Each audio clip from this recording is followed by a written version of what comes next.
कधी कधी ब्लाऊजला व्यवस्थित ठेवायला फुलं वगैरे तिरकी असतात, गळ्याची रुंदी तिरकी वगैरे त्यांनी जो डायग्राम काढला असतो क्लिअर नसतो, कमी जास्त होऊ शकतं. आपण ब्लाऊज पीसनुसार ॲडजस्ट करायचं.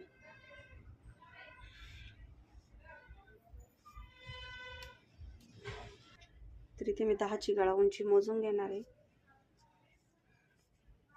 आणि शोल्डरपासनं जी आपली गळा रुंदी आहे, डिझाईन आहे, डिझाईनपासनं मी 2.25 माप घेतलेले. त्याच्यावरती मी बॅक साईड ठेवून कट करून घेणार आहे आणि याला इथं मी अशी तिरकी शिलाई मारून नंतर गळा रेडी करणार. तर माझी ही डिझाईनही राहणार आहे, गळा मोठा होणार आणि ब्लाऊज पॅटर्न पण आपला अगदी सुंदर बनणार.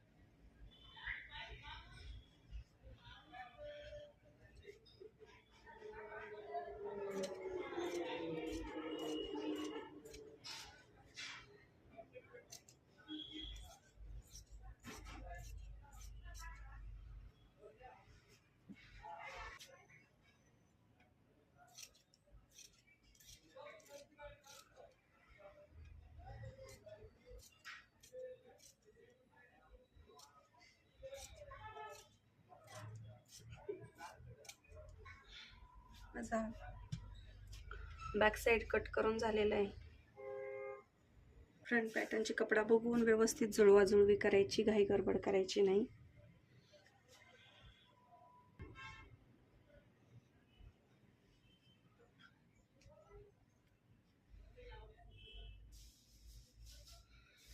बघू शकता माझा इथं फ्रंट पॅटर्नही अगदी व्यवस्थित बसलेला आहे आणि बाहीसाठी मला भरपूर असा कपडा पण शिल्लक राहिलेला आहे.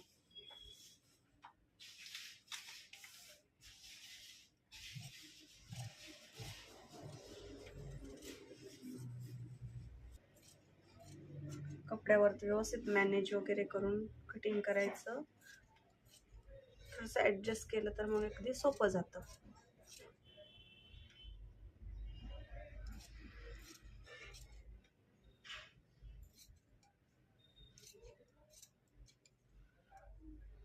फ्रंट पॅटर्न कटिंग करून झालेला आहे आपला.